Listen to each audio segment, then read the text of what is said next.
يا مساء الجمال، اخباركم ايه؟ احلى واجمل اخوات في الدنيا. والنهارده بقى هنفرز حاجه بنحبها كلنا، او مش هنفرز يعني، دي في تجهيزات الشهر اللي احنا بنعملها. شايفين بسم الله ما شاء الله العيش الجميل ده اللي احنا بنحتاجه كل يوم للانش بوكس او سندوتشات الاطفال وهي رايحه المدرسه. العيش ده جميل جدا، وطبعا الكاميرا ظالمه لونه، والله هو لونه جميل قوي. يعني لو شفتوه على الطبيعه، لا بصراحه بيفرق كتير. والعيش طري كمان وجميل، بيطلع من الفرن كده، بتسيبيه يبرد وبتحطيه في اكياس في الفريزر. اللانش بوكس جميل قوي وتحفة قوي. ومش اللانش بوكس بس، ده احنا هنعمله كمان نفطر منه او نتعشى منه. بتطلعي كده تسخني في الميكرويف او بتسيبيه كده يفك لوحده وبيبقى جميل. معانا هنا زي ما انتوا شايفين قطعة كبيرة من الخميرة البيرة، حطيتها في حوالي نص كوباية مية وسبتها تدوب. ودي معايا كوباية من السمنة، ومعايا لتر من الحليب. ادي كل المكونات اللي احنا عايزينها، بالاضافة طبعا لرشة الملح ومعلقتين كبار من السكر البودر او السكر العادي ايا كان، بس السكر لو خشن بتحطيه مع الخميرة. انا ما حطيتوش مع الخميرة بصراحة عشان كنت عايزة اعرفكم المقادير. يعني دول معايا دلوقتي 3 كيلو من الدقيق. وانا طبعا بعمل الدقيق ده كل اول شهر كده، وانا نازله اجيب طلبات البيت بجيب معايا 2 كيلو او 3 كيلو من الدقيق، وعاده بجيب كده 3 كيلو يعني عشان يكفوا فتره كبيره. جبت 3 كيلو من الدقيق كده زي ما انتوا شايفين، وبدات احط عليهم الخميره بالميه واحط عليهم السكر وحطيت عليهم رشه ملح.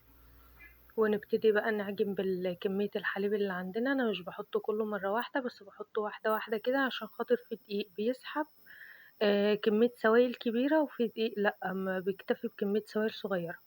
فأنا دلوقتي بعجن كده بسم الله ما شاء الله. العجينة في ايدي ممتازة، أقصد يعني الدقيق ممتاز وبتلم هو بكل سهولة. أنا بعجن واحدة واحدة دلوقتي عشان الكاميرا، بس أنا بفصل الكاميرا وبعجن بكل قوتي. يعني بعجن لفترة طويلة جدا، بعجن لحوالي 15 دقيقة متواصلة بعد ما ألم الدقيق ده بقى وأخلطه بالمية تمام. وكده زي ما انتوا شايفين حطيت كل كمية الحليب اللي معايا، ولقيته محتاج كمان حوالي نص كوباية من المية. طبعا الشوية اللي انا حطيتهم دول حوالي نص كوباية، خلاص معدتش هحتاج تاني. هبدأ اعجن بقى كويس جدا جدا جدا من الفقرة ديت ورايح، هنفضل نعجن كده متواصل لمدة 15 دقيقة. زي ما انتوا شايفين كده عجنت 5 دقايق، لميت المية مع العجينة. شايفين لسه محتاجة عجن كمان، انا بوريلكم. شايفين مفيهاش عرق خالص اهي.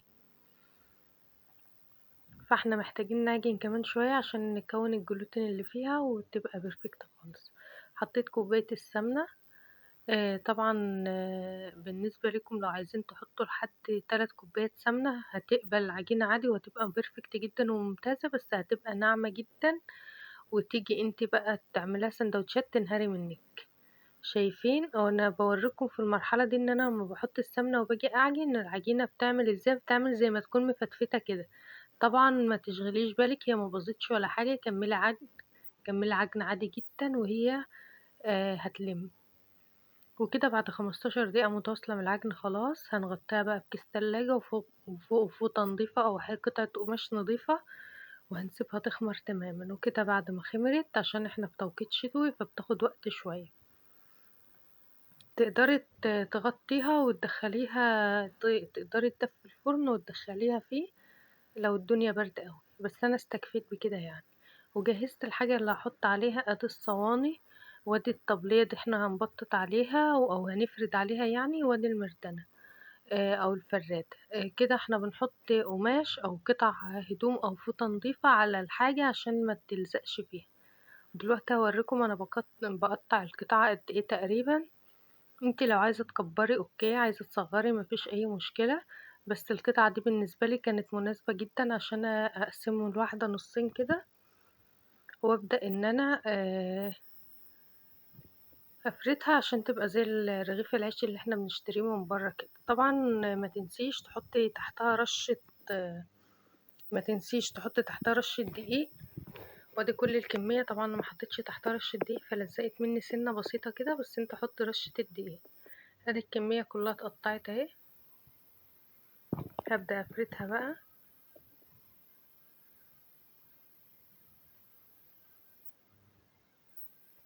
زي ما انتوا شايفين كده هفردها واحدة واحدة.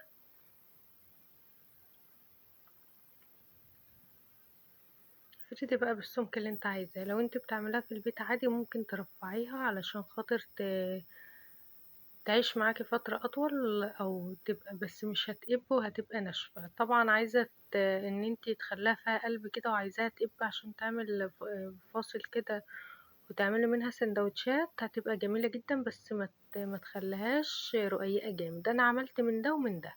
أنا فردت شوية كده تخان، يعني بسمك تخين سنة، علشان خاطر السندوتشات.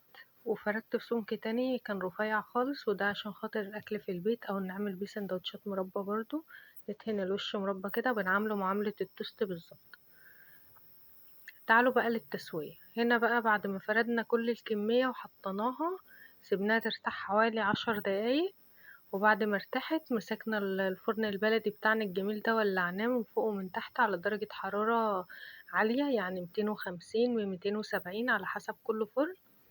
وحطينا فيه الصينية اللي احنا هنسوي فيها، بس سيبناها تسخن جامد جدا يا جماعة، لان العيش بتاعنا ده لازم يتحط على صاجة تكون سخنة جدا. فانا حطيته كده. طبعا عايزة تسوي في البوتاجاز نفس الخطوات مفيش اي مشكلة، بس ولعي من فوق ومن تحت مع بعض، وخلي الصينية اللي انت بتسوي فيها دي تحت خالص، تحت خالص على الصاجة اللي تحت بتاعة البوتاجاز، علشان خاطر تبدأ انها تاخد لون بسرعة. وزي ما انتوا شايفين كده، ده اللي طلع الكمية اللي طلعت. وكده خلصنا كل الكمية. بسم الله ما شاء الله، تحفة، طري جدا مهما قعد.